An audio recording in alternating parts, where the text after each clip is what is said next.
What up mga idolo? Let's talk about auto backwash filter. So ang filter na to ay kadalasan yung makikita sa main engine fuel oil system, generator fuel oil system at main engine lube oil system. Ang naka-advantage lang sa filter na to is meron siyang self-cleaning ability. Binabaklas lang natin kung hindi na niya kayang linisan ang mga dumi na nabubuo sa ating filter. Bago tayo magpatuloy para i-discuss ang working principle nito, familiarize muna tayo sa mga parts na nakikita natin dito sa labas. So dito makikita natin yung inlet at saka outlet valve. Ito naman yung electric motor na nakakonekta sa flag valve. About naman sa flag valve, mamaya i-discuss natin yan. Dito naman makikita natin yung limit switch at saka cam disc. Ang limit switch ang nagbibigay signal sa paghinto ng pag-ikot sa flag valve. Dito naman sa side na to makikita natin yung automatic vent. Bali, merong float lang yan sa loob eh. Dito makikita naman natin yung filter chambers niya. Sa loob niyan makikita natin yung mga candle filter. Sa gilid naman ang makikita natin is yung air tank.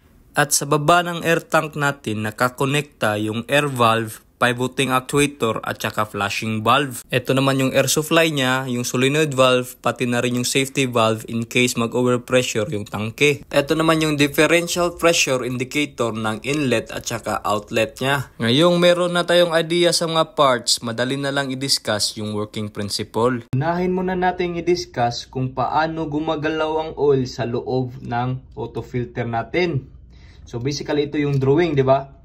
So ito yung inlet ng oil at outlet ng oil. Ito yung motor niya, ito yung plug valve, konekta yan dito, di ba? Ito yung air tank, ito yung air valve, ito yung pivoting actuator at yung flashing valve. So ang nangyayari pag nasa filtration stage tayo is yung oil dadaan galing sa baba, di ba? Tapos pupunta yan dito sa candle filter natin.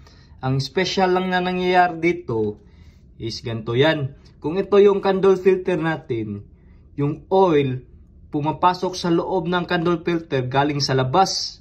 So, dito papasok siya at ito naman yung outlet niya galing sa filter. Paglabas naman ng candle filter is dyan na pupunta sa main engine natin para gamitin. Ngayon, dito naman tayo sa kung anong nangyayari kapag nag-automatic cleaning yung filter natin. Merong dalawang dahilan kung bakit nag-auto cleaning siya.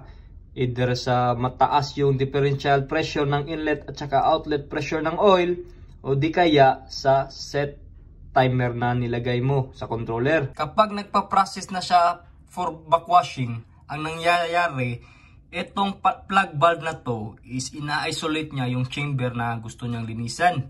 Kunyari itong chamber na to. So dito naka-line up na, 'di ba? Papuntang outlet. So dito sa air tank natin may hangin, pressurized air. Itong air valve at saka flashing valve sabay tong magbubukas. So pag nabukas na tong mga valvula na to, itong hangin dito is papasok yan sa loob ng candle filter natin. Kunyari, ito yung candle filter, di ba? Yung hangin papasok sa loob at kung may tira-tirang mga dirty sludge na kumakapit sa candle filter natin, ibubuga niya yan palabas. Parang ganito lang mangyayari, no? Itong valve na to, sabay magbubukas, di ba? Yung pressure na hangin dito is dito dadaan. Dito, tapos papasok sa candle filter, ibuga, tapos dito na siya sa labas. Take note lang na kapag nabukas na to, merong timer yan. Hanggang ilang seconds lang yung pagbukas niya. At pag malagpas na nun, kusa na siyang magsisirado. At kapag nagsirado na siya, itong chamber na to is magsa-start na naman ulit ng filling. Yung mga na-trap na hangin sa loob ng chamber, dito yan nalabas sa automatic vent. So yun.